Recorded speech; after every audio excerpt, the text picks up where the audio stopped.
Hello everyone, আমি মৌসুমি দেজানা আবারও তোমাদের সামনে এই লুকটা নিয়ে চলে এসেছি। এটা একটা হালদি মুখ বলছি, হালদি লুক, কিন্তু এই হলুদ শাড়ির জায়গায় যদি তোমরা একটা লাল পাড়ি সাদা শাড়ি দিয়ে দাও, সেক্ষেত্রে কিন্তু এটা একটা বৃদ্ধি লুক হয়ে যাবে। যে কোনো মেকআপের ক্ষেত্রেই যদি শাড়ি আর জুয়েলারি চেঞ্জ করে দেওয়া যায়, সেক্ষেত্রে কিন্তু পুরো গেটআপটা লুকটাই চেঞ্জ হয়ে যায়। যাই হোক, এই ছোটো বোনটি আমার কাছে অনেক দিন ধরেই আবদার করেছিল যে তোমার কাছে আমার সাজার খুব ইচ্ছা, তুমি আমাকে একদিন সাজিও। তো আমি যখনই আমার মনে হয় এরকম কোনো লুক ক্রিয়েট করব, তখনই আমার সোশ্যাল মিডিয়াতে একটা পোস্ট করি, এবং যারা ইন্টারেস্টেড তারা যদি আমাকে মেসেজ করে আমি তাদেরকে এইভাবে শ্যুটে রাখি।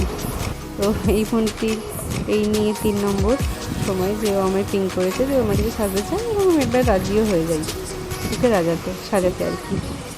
তো ওর কিন্তু হুডেটাই মানে একেবারেই ঢোকা ঢোকা চোখ। অনেকেরই আমাদের এরকম, আমরা ব্রাইডও পাই এবং আমরা নিজেরাও অনেকেরই হয় আর কি, চোখগুলো খুব ঢোকা ঢোকা হয় এবং তারা খুব স্ট্রাগল ফিল করে যখনই তারা আই মেকআপ করে, অ্যাজ আ ব্রাইডাল করতে গেলেও এবং নিজের সেলফ মেকআপ করতে গেলেও। তো আজ মেনলি তোমরা দেখতে পাবে এই চোখটাতে আমি ওর হুডেড আই হওয়া সত্ত্বেও একটা কি সুন্দর আই মেকআপ এমনই হয়, যে ক্ষেত্রে যেটা আর কি হুডেড মেকআপের বা হুডেড আই মেকআপের মেন সমস্যা, এই মেকআপটা বা আই মেকআপটা দেখাই যায় না, সেটা কিন্তু এর ক্ষেত্রে হবে না। তোমরা অনায়াসেই ওর আই মেকআপটা ঠিকঠাক, মানে ও যখন চোখ বন্ধ থাকবে তখনও, এবং খোলা থাকবে, খোলা থাকলেও ঠিকঠাক দেখা যাবে। তো কথা বলতে বলতে অনেকটাই মেকআপ এগিয়ে গেল, আমি আইব্রোটা কমপ্লিট করে নিচ্ছি। তোমরা যারা রেগুলারলি আমার ভিডিও দেখো, আই মেকআপটা নিয়ে আলাদা করে বলার কিছু নেই, জানো আমি কিভাবে আইব্রোটা করি, কিন্তু সেইভাবেই ফিল করে নিয়েছি। দেন ওর যেই জায়গাগুলোতে একটু পিগমেন্টেশন ছিল সেই জায়গাগুলোতে এখন আমি কনসিলার করছি। তার আগে আমি একটা ময়শ্চারাইজার আর একটা প্রাইমার ইউজ করে নিয়েছি।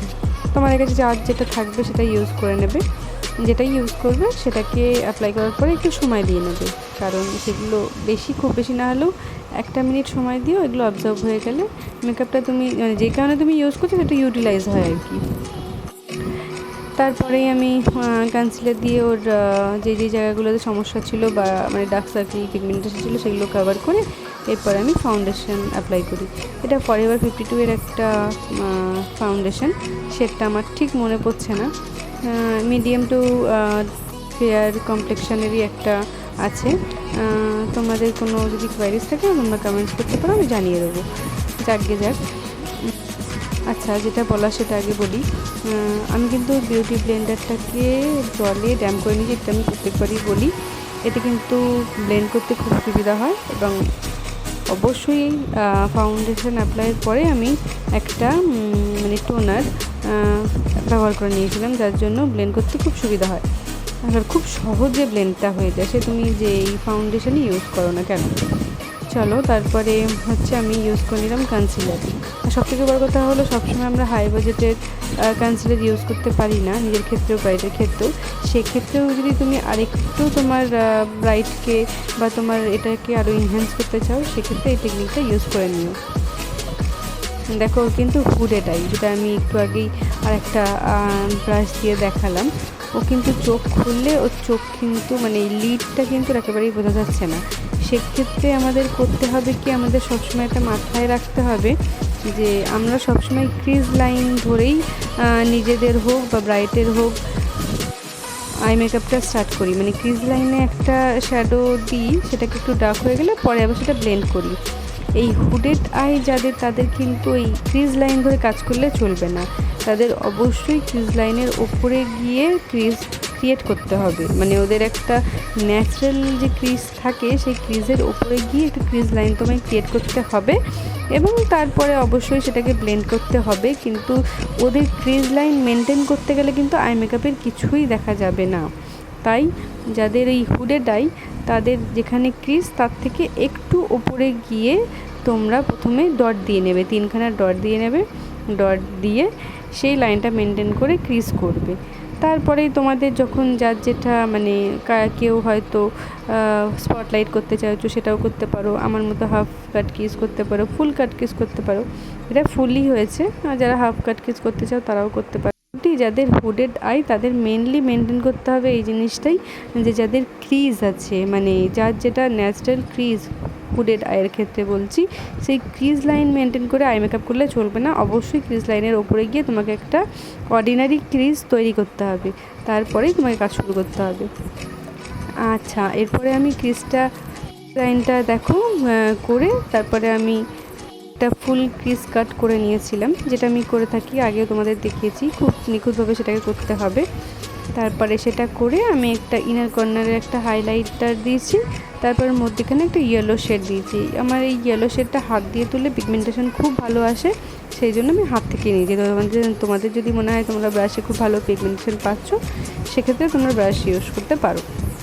তারপরে মধ্যেখানে আমি ইয়েলোটা দিয়ে আউটার কর্নারে একটা হালকা ডার্ক ব্রাউন শেড নিয়ে সেটাকে ব্লেন্ড করে দিলাম আর কি, ইয়েলো আর এর সাথে ব্রাউনের সাথে। আচ্ছা, যখন এই আউটার কর্নারটা ব্লেন্ড করবো তখন কিন্তু অবশ্যই ডাইরেকশানটা যেন আউটারের দিকে থাকে, কোনোভাবে যেন ইনারের দিকে না যায়, তাহলে দেখতে খুব মেস লাগবে। তারপরেই তোমরা হচ্ছে উপরের দিকে যে ক্রিজ লাইনটা আছে সেই জায়গাটায় যে কোনো একটা হালকা শেড দিয়ে ক্রিজ লাইনটা ক্লিয়ার করে নেবে। তারপরে আইব্রাউয়ের নিচে একটু হাইলাইট করে নেবে। ব্রাইডের ক্ষেত্রে এগুলো করতেই হয়, তাহলে চোখটা দেখতে খুব সুন্দর লাগে। এরপরেই আমি একটা গ্লু দিয়ে নিচ্ছি, কারণ শিমার অ্যাপ্লাই করব। অনেক গ্লু এমনিও হয় যে তোমাদের শিমার অ্যাপ্লাই করতে হয় না, সেগুলো দিয়েও দেওয়া যায়। আমার কাছে ছিল তাই আমি ইউজ করলাম। আমি প্রথমে একটা গ্লু ইউজ করে তারপরেই একটা ডিলান্সের একটা গ্লিটার প্যালেট থেকে একটা হালকা গ্রিন টাইপের নিয়ে, দেখে বোঝা যাচ্ছে না যদিও, মনে হচ্ছে গোল্ডেন, যেহেতু শিমারগুলো সবসময় ক্যামেরায় গোল্ডেনই মনে হয়, কিন্তু এটা হালকা একদম হালকা ইয়েলোইশ একটা গ্রিন টাইপ শিমার ছিল, সেটা আমি অ্যাপ্লাই করে দিয়েছি। দেন কাজল পরে দিয়েছি। কাজলটাও আমি খুব হালকাই রাখবো, যদিও চোখগুলো খুবই ছোট ছোট, তাই খুব একটা বড় মানে মানে আইলাইনার নিয়ে আমি খুব একটা বেশি কিছু করতে চাইছি না, করবও না। তারপরেই ওকে আইলাইনারটা পরে নেওয়ার পরেই আমি ল্যাশ অ্যাপ্লাই করব। আগে এই আইলাইনার পরানোর পরে আমি ওই চোখটা ওর কমপ্লিট করে নিয়েছি। হাত দিয়ে যেহেতু এই কপালটা ধরে করছিলাম, তাই জন্য ওই জায়গাগুলো একটু উঠে উঠে এসেছিলো, যেহেতু এখনও পুরো সেট হয়নি, তাই জন্য সেই জায়গাগুলো আমি আবার ঠিক করে দিলাম। তোমরাও অবশ্যই করে নিও। এরপরেই আমি একটু কম্প্যাক্ট দিয়ে ওর মেকআপটা পুরোটা সেট করে নেবো। তোমাদের কাছে যেটা থাকবে তোমরা সেই কম্প্যাক্ট ইউজ করো। আমি এখানে থ্রোডের একটা কম্প্যাক্ট নিয়ে সেটাকে আমি সেট করে দিলাম। তারপরেই একটা ব্রঞ্জার, এটা বেনিফিটের একটা ব্রঞ্জার, ওটা দিয়ে একটু ব্রঞ্জ করে নিলাম। যেই জায়গাগুলোতে ব্রঞ্জ করতে হয় অবশ্যই দেখে তোমরা ঠিকঠাক করে করবে, এবং যার যেটুকুনি প্রয়োজন তার সেটুকুনিই করবে। সবাইকে যে ক্রিম কন্ট্রোল বা ক্রিম কন্ট্রোল করতে হবে তার কোনো মানে নেই, যার প্রয়োজন নেই তার কিন্তু দরকার নেই। দেখো আমি হাত দিয়ে এইটা কিন্তু পাউডারে দিয়ে ওর নাকটাও করলাম, পুরো বোঝা যাচ্ছে যে ওর কন্ট্রোল ঠিকঠাক হয়ে গেছে। এরপরেই একটা সেটিং স্প্রে দিয়ে আমি পুরো মেকআপটাকে সেট করে নেব এবং সেটাকে শুকোতে দেবো। এবং আমি অলওয়েজ যেটা করি তোমরা জানো, শুকোতে যাওয়ার যে সময়টুকু পাই সেই সময়টা আমি নিজেও যখন সেলফ মেকআপ করি তখনও লিপস্টিকটা পরে নিই, এবং ব্রাইডালের ক্ষেত্রে ব্রাইডকেও তাই করি, এখানে ওকেও তাই করছি। আমি লিপটা আগে ড্র করে নিয়েছি। আমি প্রথমে ভেবেছিলাম যে একটু ডার্ক হয়েছে আইটা, ওকে একটু নিউড কালারের লিপস্টিক পরাবো, তো ও বললো যে না দিদি আমাকে একটু ডার্ক করাও, আমাকে ডার্ক খুব ভালো লাগে, মানে নিউডের থেকে নিউড পছন্দ না আর কি। তো আমাকে ডার্ক লিপস্টিকই পরাতে বলেছিলো, তো আমি ওর কথা মতো একটা ডার্ক লিপস্টিকই পরেছি। আমি দুটো লিপস্টিককে মিক্স করে একটা শেড তৈরি করেছিলাম, তো সেই শেডটা ভালো লাগছিলো না বলে আমাকে আবার লাস্টে একটা মানে রেডই পরাতে হয়েছে ওকে। তোমরা শেষ পর্যন্ত দেখতে পাবে। তো তোমরাও যখন কাউকে লিপস্টিক পরাবে বা নিজে পরবে আগে কিন্তু লিপটা ড্র করে নেবে, খুব সুবিধা হয় পরাতে, এবং লিপের শেডটা মানে স্ট্রাকচারটা খুব ভালো আসে। দেখো আমি আস্তে আস্তে পুরো লিপটা ওর ঠিকঠাক করে নেবো। এই যে ওর হয়ে গেছে, একটু নিচের দিকে লিপটা মনে হচ্ছিলো যেন বেরিয়ে এসছে লিপস্টিকটা, তো সেটা আমি একটা কনসিলার দিয়ে ঠিক করে দিলাম। আমি এখানে ওর কমপ্লেক্সনের একটু 1 শেড লাইটারই নিয়ে নিয়েছি। লাইটার কিন্তু নেবে না, সবসময় একটা শেড ডার্ক দিয়েই তোমাদের এই মানে আফটার মেকআপ হয়ে যাওয়ার পরে যে কোনো মানে হয়তো কাজল কোথাও একটু বেশি হয়ে গেছে, কোথাও কিছু পড়ে গেছে, ডার্কার শেড দিয়েই কিন্তু ঠিক করে নেবে। সেক্ষেত্রে ওটা তাড়াতাড়ি মেল্ট হয়ে যায়, ব্লেন্ড হয়ে যায় আর কি। তো যাই হোক, আমার কাছে আমি তখন পাচ্ছিলাম না, ওই জন্য ওইটা দিয়ে করে ভালো করে ব্লেন্ড করে দিয়েছি। এরপরে আমি অ্যাপ্লাই করে নেবো ব্লাশার। খুব হালকা করে একটা, যেহেতু হালদি লুকটা এমন সময় হয় যে সকালবেলার শ্যুট, একটু হালকা হালকাই, চোখের দিয়েও খুব ডার্ক হয়ে গেছে, আমি যদিও শ্যুটের জন্য করেছি, কিন্তু মানে ব্লাশারটা খুব হালকা রেখেছি এবং হাইলাইটারটাও খুব হালকা করেই দিয়েছি, তোমরা দেখতে পাবে। দিয়ে আমার মেকআপটা আমি কমপ্লিট করেছি। এবার আমি হাইলাইটটা দিয়ে দেবো। আচ্ছা, এই ব্লাশারটা ছিল আইম্যাজিকের এবং এই হাইলাইটারটা হচ্ছে ম্যাকের।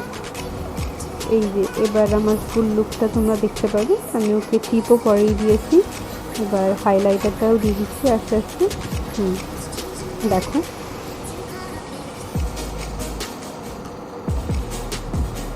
যে কোনো প্রোডাক্টই কিন্তু অল্প অল্প হাইলাইটার, মানে যে ওটা তো বেশি বেশি করে দিলেই ভালো লাগবে, আমার নিজেরও হাইলাইটার খুব ভালো লাগে, সেই জন্য সেটা করবে না, যে কোনো জিনিসই একটু অল্প অল্প করে ইউজ করবে।